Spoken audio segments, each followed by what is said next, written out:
Hello dear student, तो कैसे हैं आप लोग। तो बच्चे पिछले क्लास में हम लोग कहाँ तक पढ़े बच्चे पिछले क्लास में हम लोग सिमिलरिटी और कन्ग्रुएंसी के बीच डिफरेंस देखे थे ना। सिमिलरिटी और कन्ग्रुएंसी के बीच डिफरेंस के बारे में हमने काफ़ी अच्छे से डिस्कस किया था। अगर आपने वो वीडियो नहीं देखा है तो सबसे पहले आपसे रिक्वेस्ट है कि लेक्चर नंबर 2 का लिंक जो है हमारे डिस्क्रिप्शन में दे दिया गया है, तो आप वहाँ से जाकर के क्लिक कीजिए और आप पहले उसको देख लीजिए। लेक्चर नंबर 1 का भी लिंक है, उसको भी जाकर के आप पहले देख सकते हैं, जिससे कि आपका कॉन्सेप्ट पूरा एकदम क्रिस्टल क्लियर हो जाए। आइए आज हम लोग देखेंगे कि दो पॉलीगॉन वो जब सिमिलर होगा तो उसके लिए क्या कंडीशन फॉलो होना चाहिए। तो सिमिलरिटी ऑफ पॉलीगॉन्स, जैसे भी हम दो पॉलीगॉन्स बना रहे हैं QRST, ये दोनों पॉलीगन है। अब इसका 1-to-1 करस्पॉन्डेंस देखिए। ये आपका एंगल A है, इस एंगल A का करस्पॉन्डिंग एंगल किसमें, इस पॉलीगन में कौन सा है, एंगल P। एंगल B का करस्पॉन्डिंग एंगल क्या होगा, एंगल Q। और एंगल C का करस्पॉन्डिंग एंगल क्या है, एंगल R। एंगल D का क्या हो जाएगा, angle S। Similarly angle E का क्या हो जाएगा, एंगल T। तो सबसे पहला कंडीशन जो पॉलीगन्स का है कि आपका दो पॉलीगन्स सिमिलर तभी होगा जब आपका करस्पॉन्डिंग एंगल क्या हो, equal. Corresponding angles are equal. तो दो पॉलीगन के सिमिलरिटी के लिए सबसे पहला कंडीशन जो होता है वो क्या होता है कि वो उसका करस्पॉन्डिंग एंगल क्या होना चाहिए सर, इक्वल होना चाहिए, फर्स्ट कंडीशन। दूसरा कंडीशन क्या है कि इसका करस्पॉन्डिंग साइड्स जो है, करस्पॉन्डिंग साइड्स इसको प्रोपोर्शनल होना चाहिए। अब प्रोपोर्शनल कहने का मतलब क्या कि इसका जो करस्पॉन्डिंग साइड होगा, जैसे AB का करस्पॉन्डिंग साइड क्या है सर, PQ है, BC का QR, CD का करस्पॉन्डिंग साइड RS और D का ST, EA का TP। बात समझ में आ रही है। अब देखिए तो क्या बोला गया कि करस्पॉन्डिंग साइड्स जो होना चाहिए वो प्रोपोर्शनल कहने का मतलब क्या होता है सर, प्रोपोर्शनल कहने का मतलब कि जो करस्पॉन्डिंग साइड है जब उसका हम रेशियो निकालें, जब उसका क्या निकालें, रेशियो। जैसे AB का करस्पॉन्डिंग साइड क्या है, PQ है, तो AB और PQ का रेशियो, AB और PQ का रेशियो। फिर BC का करस्पॉन्डिंग साइड कौन है, QR है, तो BC और QR का रेशियो। CD का करस्पॉन्डिंग साइड RS है, तो CD अपॉन RS, CD और RS का रेशियो। फिर सर DE का करस्पॉन्डिंग साइड ST है, तो DE और ST का रेशियो। फिर क्या सर, EA का करस्पॉन्डिंग साइड कौन है, TP है, तो EA और TP का रेशियो। इस सब का रेशियो क्या होना चाहिए, इक्वल। प्रोपोर्शनल कहने का मतलब यही है कि आपके करस्पॉन्डिंग साइड का रेशियो, आपके जो पॉलीगॉन है उस पॉलीगॉन के करस्पॉन्डिंग साइड का रेशियो जो होना चाहिए वो क्या होना चाहिए सर, इक्वल होना चाहिए। उसी को हम एक वर्ड देते, एक स्पेशल वर्ड से दिखाते हैं, इसको क्या बोलते हैं, प्रोपोर्शनल। तो क्या बोला गया सर, सबसे पहला कंडीशन बोला गया कि कोई भी दो पॉलीगन्स जो है वो सिमिलर होगा तभी जब उसका करस्पॉन्डिंग एंगल्स क्या हो, इक्वल हो। दूसरा क्या बोला सर कि करस्पॉन्डिंग साइड्स जो, करस्पॉन्डिंग साइड्स आपके पॉलीगन का जो करस्पॉन्डिंग साइड्स है सर वो क्या होना चाहिए, आर प्रोपोर्शनल। इक्वल नहीं, प्रोपोर्शनल बोला गया, ध्यान लीजिए, प्रोपोर्शनल। करस्पॉन्डिंग साइड्स क्या होना चाहिए, प्रोपोर्शनल होना चाहिए। तो प्रोपोर्शनल मतलब समझ गए कि आपके पॉलीगन के साइड का, करस्पॉन्डिंग साइड का जो रेशियो होगा वो क्या होगा, इक्वल होगा। जब रेशियो इक्वल होता है उसी को हम क्या कहते हैं, प्रोपोर्शनल कहते हैं। ये दोनों कंडीशन सेटिस्फाई होना चाहिए, कोई एक कंडीशन नहीं। किसी भी पॉलीगन को सिमिलर होने के लिए ये भी कंडीशन सेटिस्फाई होना चाहिए और ये भी कंडीशन। अगर आपका दोनों पॉलीगन इस दोनों कंडीशन को फॉलो करता है तो आपका पॉलीगन सिमिलर है, अदरवाइज सिमिलर नहीं है। दैट मीन्स अब हम कह सकते हैं अगर ये आपका प्रोपोर्शनल भी है और angle A is equal to angle P हो, angle B is equal to क्या हो सर, एंगल क्यू हो, angle C is equal to क्या हो, बोलो बोलो, एंगल आर, बोला नहीं करो तुम लोग, angle C is equal to angle R, तब ना पता चलेगा देखने वाले को, बच्चा भी पढ़ रहा है। Angle D is equal to क्या सर, एंगल एस, और angle E is equal to क्या बोलो बच्चा, एंगल टी। समझ में आ रहा है? अब देखिए तो ये दोनों चीज, ये आपका फर्स्ट कंडीशन हो गया, ये आपका सेकेंड कंडीशन। तो कोई एक कंडीशन जरूर नहीं है सर, दोनों कंडीशन होना चाहिए किसी भी पॉलीगन के लिए। हाँ, लेकिन एक बात बताएंगे सर कि आपका ट्रायंगल यदि हो जाए तो ट्रायंगल के लिए सर किसी दो ट्रायंगल को सिमिलर होने के लिए, इसका आगे हम पढ़ाने जा रहे हैं सिमिलरिटी ऑफ ट्रायंगल्स, ठीक। तो हम उसमें बताएंगे कि किसी भी दो ट्रायंगल को अगर सिमिलर करना हो तब सर इस दोनों का होना जरूरी नहीं है सर, कोई एक हो गया तो ऑटोमेटिकली दूसरा होल्ड कर जाएगा। बात समझ रहे हैं? तो किसी दो पॉलीगन को सिमिलर होने के लिए सबसे पहला कंडीशन क्या हो गया कि उसका करस्पॉन्डिंग एंगल्स जो हो वो क्या हो, इक्वल हो। दूसरा, करस्पॉन्डिंग साइड्स क्या होना चाहिए, प्रोपोर्शनल होना चाहिए। ये दोनों कंडीशन को अगर सेटिस्फाई कर जाता है तब आप कहेंगे कि A B C D E, A B C D E. Similar का सिंबल हम बताए थे देने के लिए, ये आपका सिमिलर का सिंबल है, similar P Q R S T. अच्छा, अभी हम एक चीज और बताएं। अब जब आप ऐसा लिखे हैं कि A B C D E similar P Q R S T, आपको ये दोनों फिगर दे दिया, आपको बोल दिया कि ऐसा है इस दोनों फिगर के साथ, यानी ये दोनों फिगर जो है हमारा इस दोनों कंडीशन को सेटिस्फाई कर रहा है। ऑप्शन में दे दिया A B C D similar to P Q R S T, A B B C E, A D B C E similar to P Q R S T, B C D E A similar to Q R S T P, फिर sir D C B A E similar to S R Q P T, फिर sir A B C D E similar to P R Q S T. आपको पूछ दिया कि बताओ इसमें कौन कौन सही है, कौन कौन ट्रू है सर, किसको आप सही बोलेंगे, किसको आप गलत बोलेंगे, किसको आप ट्रू बोलना है, किसको आपको फॉल्स बोलना है। तो ऑप्शन नंबर ए देखिए तो सर मल्टीपल चॉइस है, एक से ज्यादा आंसर भी सही हो सकता है, इसलिए अच्छे से देखिएगा आप लोग। तो A B C D is similar to P Q R S T. ये ऑप्शन देने के पीछे मकसद क्या है मेरा सर? मेरा मकसद है आपको पॉलीगन का नाम लिखने के लिए सिखाना, ठीक। मैक्सिमम बच्चे को पॉलीगन का नाम लिखने नहीं आता है, ठीक। ए बी सी डी ई, यहाँ क्या है, P Q R S T, A B C D E. आप जो यहाँ इस पॉलीगन का नाम लिख रहे हैं तो आप किस ऑर्डर को, एक साइक्लिक ऑर्डर को जो है फॉलो कर रहे हैं, वो क्या है, एंटी क्लॉकवाइज। आप किस डायरेक्शन में जा रहे हैं सर, एंटी क्लॉकवाइज डायरेक्शन। आपका जो ऑर्डर है वो एंटी क्लॉकवाइज। अगर इस पॉलीगन को आप एंटी क्लॉकवाइज में नाम दिए हैं, एंटी क्लॉकवाइज ऑर्डर में नाम दिए हैं, तो आपको इस पॉलीगन का नाम भी एंटी क्लॉकवाइज ऑर्डर में लेना पड़ेगा। तो चलिए sir, P Q R S T ये भी सर एंटी क्लॉकवाइज ऑर्डर में है, तो दोनों सेम ऑर्डर में है सर, इसलिए आप अगर लिखते हैं A B C D E similar to P Q R S T, तो ये बिल्कुल क्या है, सही है। सिर्फ इतना ही नहीं देखना है सर, 1-to-1 करस्पॉन्डेंस भी मिलना चाहिए। ए का करस्पॉन्डेंस ये पी है, तो जब ए से शुरू हुआ है ये पी से शुरू होना चाहिए। अगर इस पॉलीगन का नेम बी से शुरू हुआ है तो इस पॉलीगन का नेम किससे शुरू होना चाहिए, क्यू से।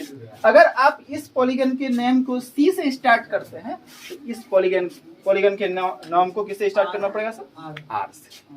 तो ये वाला आपका तो सही है। अब दूसरा वाला देखो तो बच्चा ए डी बी सी ई है, A D B C E. Sir A के बाद सीधे डी पे पहुंच गए, ये नाम लिख रहे हैं, कोई ऑर्डर है क्या सर? यहाँ कोई प्रॉपर साइक्लिक ऑर्डर फॉलो नहीं हो रहा। अगर आप इधर ही गए हैं तो आपको पहले यहाँ आना चाहिए, फिर यहाँ आना चाहिए, तब जंप नहीं कर सकते ना, सीक्वेंस में चलना पड़ेगा सर। ए के बाद ई लेना पड़ेगा, ई के बाद डी, तब सी, तब बी। ई नहीं कि सर उछल करके ए के बाद डायरेक्ट हम सी में चलेंगे। तो इसलिए sir A D B C, ये जो आपका नाम लिखने का तरीका है पॉलीगन का, ये सरासर क्या है, समझ में आ रहा है सर। अब देखिए फिर ये वाला सही है कि गलत है, देखो तो B C D E A, B C D E A, sir proper cyclic order को तो फॉलो किया है, बी सी डी ई ए, ये भी एंटी क्लॉकवाइज ही गया है सर। आइए इधर देखिए तो sir Q R S T P, Q R S T P, ये भी सर प्रॉपर साइक्लिक ऑर्डर को फॉलो किया है, साथ ही साथ 1-to-1 कॉरेस्पॉन्डेंस भी मैच कर रहा है। ये तो देखिए सर बी, तो सर यहाँ बी, तो बी का कॉरेस्पॉन्डेंस कौन है, क्यू, तो सर बी, ये अगर बी से स्टार्ट हो रहा है तो इसको क्यू से स्टार्ट होना चाहिए। Yes sir. बी के बाद सी आया है, तो यहाँ क्यू के बाद क्या आना चाहिए, आर, बिल्कुल आ रहा है सर। फिर सी के बाद डी आना चाहिए, सी के बाद डी आया है, इधर भी आर के बाद क्या आना चाहिए था सर, एस, मिल रहा है सर। फिर ई के जगह पे टी होना चाहिए थे, ई के जगह पे टी, फिर ए बी, बात समझ में आ रहा है। तो ये वाला आपका क्या है, ट्रू है। अब देखिए ये गलत है कि सही है, DCBAE सिमिलर टू SRQPT है सर, DCBAE, DCBAE ये सर क्लॉकवाइज डायरेक्शन में लिखा गया है, क्लॉकवाइज ऑर्डर में लिखा गया है नाम। तो सर इस पॉलीगन का नाम भी आपको क्लॉकवाइज ऑर्डर में लिखना पड़ेगा। तो सर देखिए तो DCBA, अब SRQPT, SRQPT, यस सर बिल्कुल, ये भी क्लॉकवाइज डायरेक्शन में ऑर्डर में लिखा गया है, करस्पॉन्डेंस भी मैच कर रहा है सर। अगर ये डी से स्टार्ट हो रहा है तो इस पॉलीगन का नाम कहां से स्टार्ट होना चाहिए थे, एस से, क्योंकि सर डी का 1-to-1 करस्पॉन्डेंस जो है यही। फिर डी के बाद सी, यहाँ भी एस के बाद आर होना चाहिए, सी के बाद बी ए ई, यहाँ आर, एस के बाद आर क्यू पी आना चाहिए, आर क्यू, एस के बाद आर क्यू पी है, लास्ट में यहाँ ई है तो यहाँ लास्ट में ई है, तो ई का करस्पॉन्डेंस कौन है सर, टी, तो सर ई के जगह पे क्या आना चाहिए था, टी, बिल्कुल आया है सर। इसमें भी कहीं कोई प्रॉब्लम नहीं है सर, दोनों प्रॉपर साइक्लिक ऑर्डर को ही फॉलो कर रहा है, 1-to-1 करस्पॉन्डेंस भी क्या कर रहा है, मैच कर रहा है। इसलिए सर ये वाला भी आपका क्या है, सही है। अब देखिए तो क्या है, A B C D E, A B C D E, A B C D E sir anticlockwise order में लिखा गया है ना,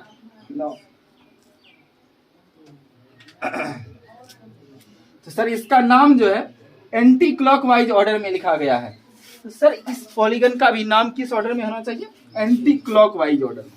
तो जरा देखो तो भाई एंटी क्लॉकवाइज, तो पी क्यू आना चाहिए पी के बाद, लेकिन ये कैसा नाम लिखा गया है सर, पी के बाद डायरेक्ट आर। हमने कहा आपको कि हम नाम लिखते वक्त जंप नहीं कर सकते, किसी को स्किप नहीं कर सकते हैं किसी पॉइंट को। पी के बाद हम, अगर आप क्लॉक एंटी क्लॉकवाइज चल रहे हैं तो पी के बाद आपको क्यू ही लेना पड़ेगा ना, नाम लिखने के बाद क्यू ही लेना पड़ेगा, क्यू के बाद ही आप आर ले सकते हैं, पी के डायरेक्ट बाद आप आर बिल्कुल नहीं लिख सकते। तो इसलिए ये वाला आपका क्या हो गया सर, गलत हो गया।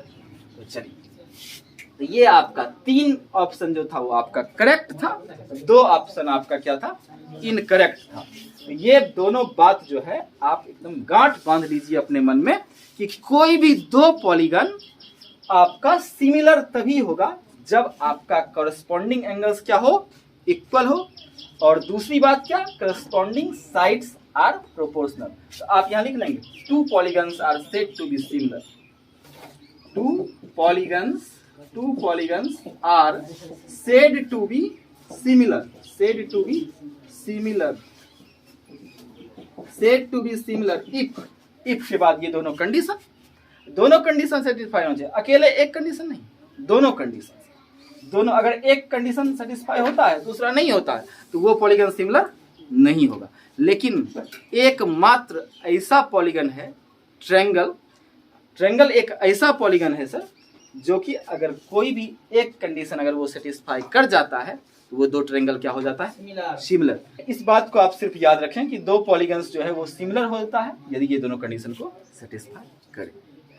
तो बच्चे अभी तक हमने अब जो भी पढ़ा उस सब चीज पर आधारित जो है कुछ प्रॉब्लम्स है। आइए उस प्रॉब्लम को हम लोग डिस्कस करते हैं। सबसे पहला प्रॉब्लम क्या है, ऑल सर्कल्स आर डैश। दुनिया का जितना भी सर्कल है सर, सब सर्कल का शेप सेम होता है। आप जानते हैं, आप कोई भी दो सर्कल ले लो, दो से अधिक सर्कल ले लो, सबका शेप क्या होगा, सेम होगा। तो ऑल सर्कल्स आर क्या होगा, कॉन्ग्रुएंट या सिमिलर। सर शेप सिर्फ सेम होगा, साइज सेम हो भी सकता है, साइज सेम नहीं भी हो सकता है, इसलिए सिर्फ यहाँ शेप सेम वाली बात है। अगर सर शेप सेम है तो ऑल सर्कल्स आर क्या हो जाएंगे, सिमिलर हो जाएंगे, कॉन्ग्रुएंट नहीं होंगे। कॉन्ग्रुएंट क्योंकि हो भी सकता है, कॉन्ग्रुएंट नहीं भी हो सकता है क्योंकि साइज डिफरेंट होगा। अब देखिए दूसरा, all squares are dash, similar हो या कॉन्ग्रुएंट होगा। सर दुनिया का कोई भी स्क्वायर ले लीजिए, दो या दो से अधिक स्क्वायर, वो दोनों स्क्वायर का शेप सेम होगा हमेशा, क्योंकि स्क्वायर खुद एक शेप है। तो दुनिया का जितना भी स्क्वायर लीजिएगा सब स्क्वायर का शेप क्या है, सेम है, बट साइज क्या हो सकता है, डिफरेंट हो सकता है। साइज डिफरेंट हो सकता है तो वो कॉन्ग्रुएंट होगा नहीं, क्योंकि सर कॉन्ग्रुएंट होने के लिए किसी भी दो फिगर को कॉन्ग्रुएंट होने के लिए शेप और साइज दोनों क्या होना चाहिए, सेम होना चाहिए। शेप और साइज दोनों सेम होगा तभी कॉन्ग्रुएंट होगा। यहाँ लेकिन सर सिर्फ शेप सेम होती है, तो ऑल स्क्वायर्स आर हम लोग कॉन्ग्रुएंट नहीं लिखेंगे, हम लोग क्या लिखेंगे, सिमिलर लिखेंगे। तो इसमें भी सर सिमिलर हो गया, इसमें भी आपका क्या हो गया, सिमिलर हो गया। अब तीसरा नंबर बात क्या है सर, ऑल डैश ट्रायंगल्स। इस दुनिया का ऐसा कौन सा ट्रायंगल है जो हमेशा सिमिलर होता है, तो ऑल डैश ट्रायंगल्स आर। तो आइसोसेलेस या इक्विलेटरल, तो आइसोसेलेस बिल्कुल भी नहीं सर, इक्विलेटरल ट्रायंगल। आप सारा इक्विलेटरल ट्रायंगल ले लीजिए, ऑल इक्विलेटरल ट्रायंगल्स आर क्या होता है, सिमिलर। कोई भी दो या दो से अधिक आप इक्विलेटरल ट्रायंगल लेंगे वो हमेशा क्या होगा, सिमिलर होगा, क्योंकि उसका शेप सेम होगा सर, साइज डिफरेंट होगा। आइए, two triangles are similar if their corresponding sides. अभी तुरंत बताए हैं बच्चों कि अगर दो ट्रायंगल सिमिलर तब होगा यदि उसका सर करस्पॉन्डिंग साइड क्या होता है, आपका प्रोपोर्शनल। ट्रायंगल को ध्यान देंगे, ट्रायंगल को सिमिलर होने के लिए उसके करस्पॉन्डिंग साइड को क्या होना पड़ेगा, प्रोपोर्शनल होना पड़ेगा, इक्वल नहीं। प्रोपोर्शनल की बात किए थे हम, तो इसलिए यहाँ क्या लिखेंगे, प्रोपोर्शनल।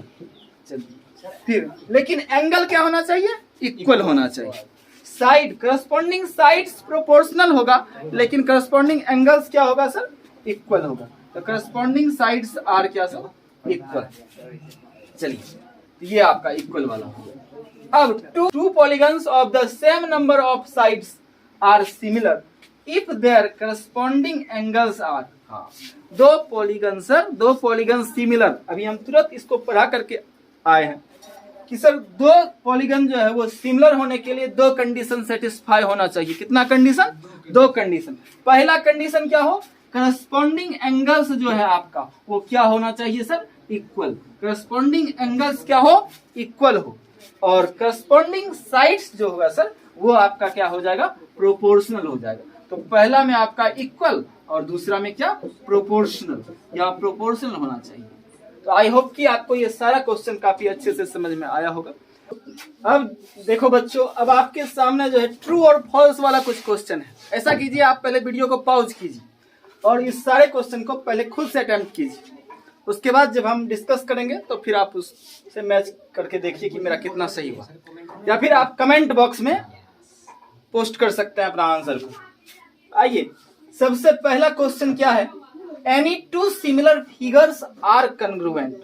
सर कोई भी दो सिमिलर फिगर जो होगा उसका शेप सेम होगा, साइज सेम होने की कोई गारंटी नहीं देता है सिमिलरिटी। सिमिलरिटी का कंडीशन ही है कि कोई दो फिगर सिमिलर तभी होगा जब आपका उस दोनों फिगर का शेप क्या हो, सेम। शेप क्या हो सर, सेम। साइज डिफरेंट भी होगी तो कोई बात नहीं है, तो दो सिमिलर फिगर का साइज डिफरेंट भी हो सकता है। दो सिमिलर फिगर का साइज डिफरेंट होता है, इसलिए वो सर कन्ग्रुएंट नहीं होगा। तो यहाँ जो लिखा गया है any two similar figures are congruent, ये क्या है आपका फॉल्स है, सफेद झूठ बोलता है ये क्वेश्चन। ठीक, अब देखो बहुआ अगला क्वेश्चन क्या है, any two congruent figures are similar.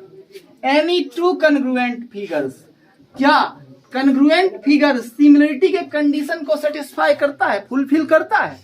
Sir congruent figure बोला है, कन्ग्रुएंट फिगर का शेप सेम होता है सर, तो बस सिमिलरिटी को और किससे मतलब है, सिर्फ शेप के सेम होने से ही तो मतलब है, और जब शेप सेम हो गया तो वो सिमिलर तो होगा ही होगा।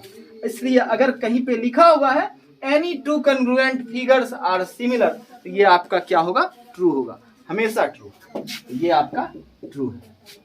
अब चलिए थर्ड नंबर क्वेश्चन क्या कहता है, two polygons are similar, two polygons are similar if their corresponding sides are proportional. Sir दो पॉलीगन्स बोल दिया है, ट्रायंगल्स नहीं बोला है, दो पॉलीगन बोला है, दो पॉलीगन्स सिमिलर होंगे if their corresponding sides are proportional. रे बउआ दुगो पॉलीगन जो है वो सिमिलर तब न होता है जब ये दो कंडीशन को सेटिस्फाई करे, एक साइड्स को प्रोपोर्शनल होना चाहिए, दूसरा एंगल को इक्वल भी होना चाहिए, करस्पॉन्डिंग एंगल को। ठीक, अकेला अगर एक कंडीशन को फुलफिल कर रहा है कोई दो पॉलीगन, तो वो कभी भी आपका सिमिलर नहीं हो सकता। यहाँ एक कंडीशन दिया हुआ है, कहता है two polygons are similar if their corresponding sides are proportional. खाली इतने को बात बोल देने से थोड़े हो जाएगा सर, कभी नहीं होगा, इसलिए ये आपका क्या हो जाएगा, फॉल्स, क्योंकि दो पॉलीगन को सिमिलर होने के लिए साइड तो प्रोपोर्शनल होना ही चाहिए, इसके साथ साथ करस्पॉन्डिंग एंगल को इक्वल भी होना चाहिए। अब फिर देखिए तो ये आपका क्या हो गया, फॉल्स हो गया। फिर फोर्थ नंबर स्टेटमेंट क्या कहता है, two polygons are similar if their corresponding angles are equal. Sir दो पॉलीगन क्या सिमिलर हो जाएगा सिर्फ करस्पॉन्डिंग एंगल के इक्वल होने से? नहीं सर, सिर्फ करस्पॉन्डिंग एंगल के इक्वल हो जाने से वो सिमिलर नहीं होंगे। सिमिलर होने के लिए करस्पॉन्डिंग एंगल इक्वल होने के साथ साथ साइड को, करस्पॉन्डिंग साइड को प्रोपोर्शनल भी होना पड़ेगा। ठीक, तो इसलिए सर ये भी आपका क्या हो गया, फॉल्स, इनकम्प्लीट बात होता है, इनकम्प्लीट बात है सर ये दोनों, और जो चीज इनकम्प्लीट होती है वो गलत होती है। अब चलिए सर फिफ्थ नंबर क्या कहता है, fifth number statement, two triangles are similar if their corresponding sides are proportional. हमने चिल्ला चिल्ला करके इसी लेक्चर में बताया है शुरू में कि सर सारे पॉलीगॉन्स के लिए दो कंडीशन होना चाहिए, लेकिन ट्रायंगल के लिए कोई एक कंडीशन हो जाना चाहिए।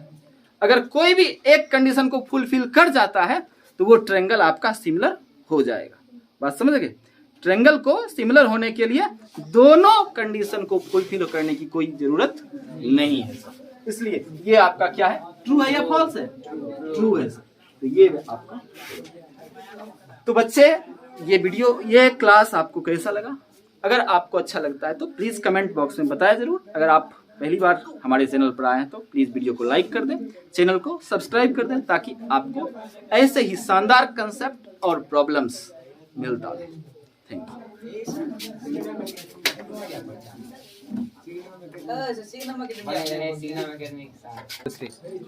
अब देखिए बच्चा लोग बोल रहा है कि सर अपने कोचिंग का नाम नहीं लेते हैं, आपका नाम भी नहीं जानते हैं। बहुत लोग फोन करके पूछा कि सर आपका नाम क्या है।